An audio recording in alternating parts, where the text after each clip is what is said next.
These are small mistakes, so they can be so easy to overlook. But those little things can add up and have a big impact. They might even be the reason for frizzy and failed wash days. They might seem basic, but I know I have made each of these mistakes at least once.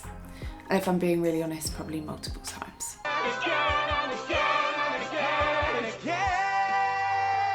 Thankfully though, they are very easy to put right. So let's talk about the top 5 wash day mistakes, how to avoid them and what to do instead. And that way we can all have lovely, soft, shiny, wavy hair, no matter how we choose to style it. I went smooth today, did you notice? Smooth and shiny. It's so shiny. But there is a reason for that. However, that's a whole different video. I'll link it below. For now, let's talk wash day mistakes. Mistake number 1, washing your hair upside down. What I mean is with all your hair tipped forward. You see this online all the time, particularly I find in wavy or curly hair routines.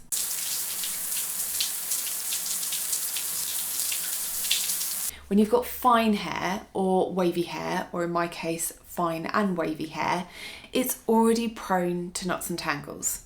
And I find that washing your hair with your head tipped forward makes that so much worse. That means I'm going to have to spend so much more time and effort detangling, adding conditioner, using my wet brush, and all of that is much more likely to result in breakage, damage, and even hair loss. None of those things I want. Nice simple fix though, just don't do it. Always wash your hair upright in the shower, focusing on cleansing your roots and scalps. You don't need to worry about the mid-lengths and ends. They'll get clean when you rinse the shampoo out anyway. It's one of the reasons I really never got on with the bowl method. It just created a big matty mess for me. And that's why I developed my side dunk method, which if you haven't seen and would like to see that routine, I'll link above. Okay, mistake number 2, not using a clarifying shampoo. If you're not regularly doing a deep cleanse of your scalp and roots with a clarifying shampoo, it's very likely that you've got product buildup. And that can result in limp, lifeless, heavy and weighed down hair that just is tricky to style and make look nice. For me, I actually even find that my hair will feel even drier than normal and be particularly frizzy if I've got product buildup. And I think that's probably because my conditioning treatments and leave-in products aren't able to penetrate the hair in the same way that they normally would. Again, nice easy fix. All you need to do is regularly use a clarifying shampoo. In terms of frequency, that is going to be different for everybody. For me, someone who is quite active, plays a lot of sport, basically what I'm trying to tell you is that my scalp gets quite sweaty quite regularly. I do a clarifying wash probably every 5th or 6th wash day, but that will be different for everybody. If you've got much oilier scalp and roots, you might need to do it more frequently. Also, if you use lots and lots of products within your routine, but if you're starting to notice that your hair's getting limp or frizzy, or it's just feeling really weighed down, it's probably time to do a clarifying wash.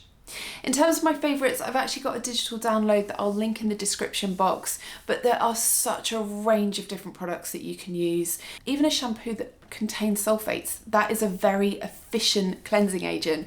And I know that it's become very trendy to avoid sulfates and lots of shampoos are formulated without them. But every once in a while, if you just used a sulfate shampoo, that will definitely get rid of product buildup. Number 3, using too many conditioners in your wash routine. I have found that for my fine wavy hair, if I use multiple conditioners, so say a traditional conditioner following your shampoo and then an intensive mask, I will end up with lifeless, limp hair once it's dry and styled. And I don't know about you, but I don't want that. Instead, what I prefer to do is work out what my hair needs. So if it's in relatively good condition, it's not feeling particularly dry or parched, I would just use a normal conditioner, leave it on for a couple of minutes, rinse, job done. However, if it does need something a little bit more intensive, but I don't have loads of time to spare, I would use a intensive treatment mask. So something, for example, like Jaya's goat's milk hair mask, which is also protein based. Now that's an intensive hair mask that you're supposed to leave on for 15 minutes. Well, I will sometimes use that in replacement of a traditional conditioner. So just pop it on, 2 minutes, rinse it out, job done. If I need something really, really nourishing, I would skip the conditioner and then either do a protein treatment or a moisturising mask. It really would depend on what my hair needs. But what I won't do is layer conditioner, protein treatment, intensive mask. It all just gets too much and my hair gets weighed down. Number 4, skipping bond repair. If you're not using a bond repair treatment either pre or post shampoo, you're missing an opportunity. Particularly if, like me, you've got colour treated, slightly at the ends damaged, on the dry side, frizz prone hair.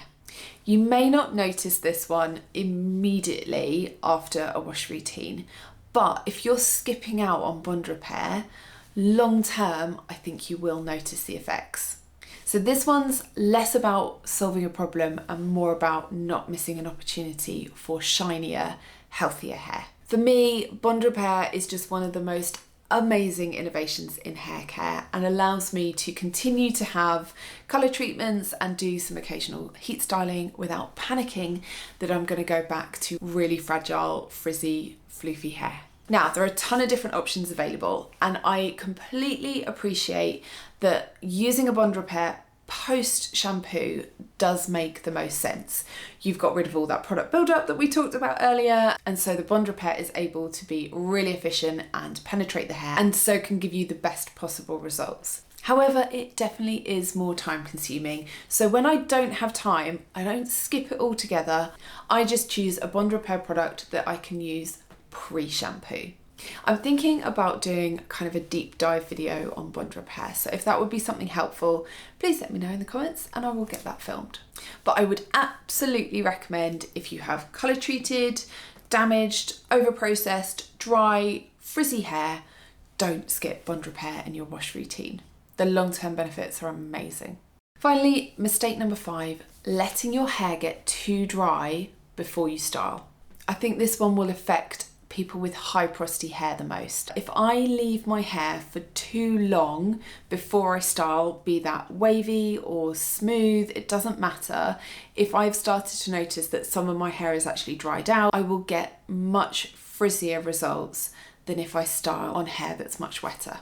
All is not lost though. If you take off your hair wrap and realise, oh my god, it's been 30 minutes since I got out of the shower and now my hair is starting to get really dry, perhaps particularly on the ends or around the face, all you need to do is grab a continuous spray bottle and spray your hair back down. You don't need to get back into the shower and rinse it all again. A routine that definitely won't let your waves dry out is my wavy hair shower styling routine. I'll link that here in case you'd like to watch that video next. Thank you as always for watching. I hope you have a lovely day. Take care. Bye.